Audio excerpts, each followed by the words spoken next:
Bonjour à tous, on se retrouve aujourd'hui pour une recette de biscuits sablés. Il vous faudra 250 g de farine, 120 g de sucre, 120 g de beurre à température ambiante, un œuf et des épices. Alors moi ici j'ai décidé de mettre de la cardamome et de la vanille.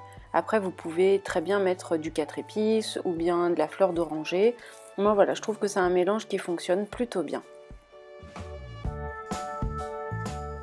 La recette est très simple, il faut tout mettre dans le bol du Thermomix et mixer. Donc là, on fait difficilement plus facile.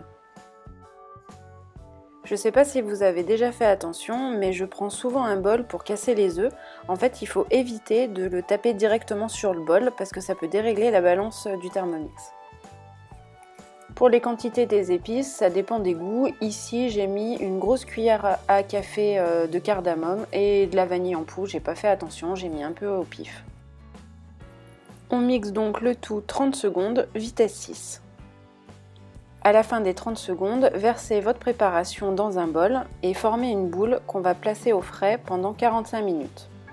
Alors vous voyez quand, bon là elle se défait super bien la pâte, mais des fois quand on a une pâte qui colle un peu comme une pâte à pizza, on peut tourner dessous la partie qui tient les couteaux, ça aide à faire tomber la pâte. Donc comme je le disais, on forme une boule et on recouvre notre saladier d'un papier film. On place au réfrigérateur environ 45 minutes à 1 heure.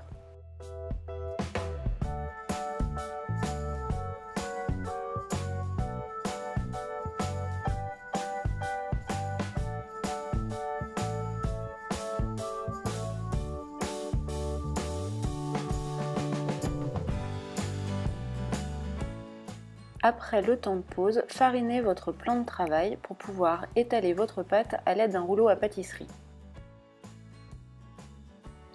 Le temps de pause permet au beurre de durcir de nouveau et du coup de pouvoir étaler la pâte et former nos sablés.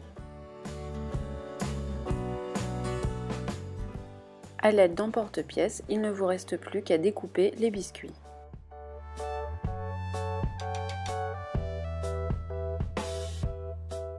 On passe maintenant à la cuisson, donc à four préchauffé à 180 degrés, faites cuire environ 15 minutes. Donc je vous conseille de surveiller parce que ça dépend comme d'habitude de votre four. En fait, on sait qu'ils sont cuits lorsque le tour est un petit peu plus foncé que le centre.